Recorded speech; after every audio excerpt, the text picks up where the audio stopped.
Bonjour chers internautes et fidèles abonnés de Saint-Louis Online, bienvenue dans ce flash d'informations qui vous est présenté par Mohamed Konté. Le procès opposant Mame Mbaye Niang à Ousmane Sonko a été renvoyé au 16 mars prochain. Le premier accuse le second de diffamation, injure publique et faux et usage de faux. Il lui reproche d'avoir déclaré qu'il a été épinglé par un rapport de l'Inspection générale des finances IGF sur la gestion du programme des domaines agricoles communautaires PRODAC dont il assurait la tutelle en tant que ministre de la Jeunesse, de l'Emploi et de la Construction citoyenne. En attendant que le tribunal correctionnel les départage, Mame Mbaye Niang semble tenir le bon bout. Et pour cause, l'observateur renseigne que la direction de l'IGF, sollicitée dans le cadre de l'enquête, a pris le contre-pied du président de PASTEF. Il n'existe pas de rapport PRODAC, aurait déclaré les responsables du corps de contrôle. Il s'est agi d'une enquête portant sur le contrat clé en mai relatif aux études et aménagements hydro-agricole des DAC de CFA, Itato, Keur Samba Kane et Keur Momar Sarr, conclu entre le PRODAC et Green 2000, dont le rapport n'a pas été approuvé. Après avoir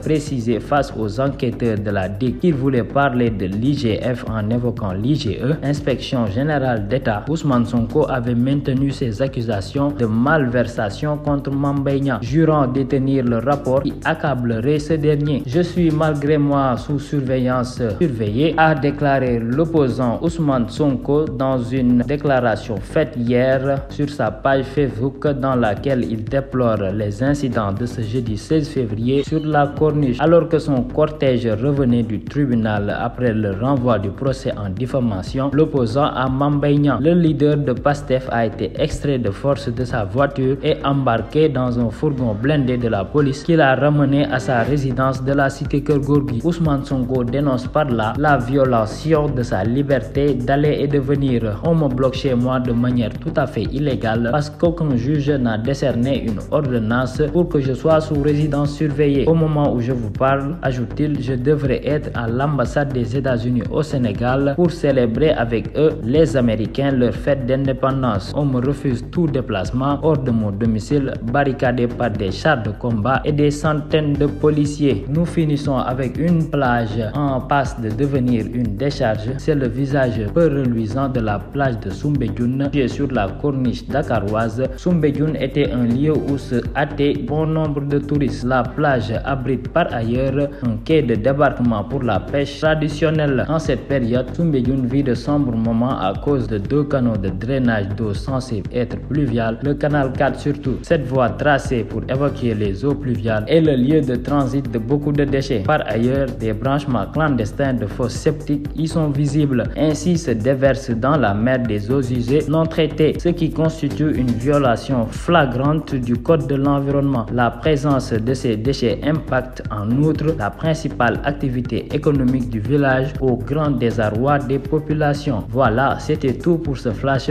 Restez connectés au programme de Saint-Louis Online. Continuez à liker et à vous abonner. D'ici là, portez-vous bien.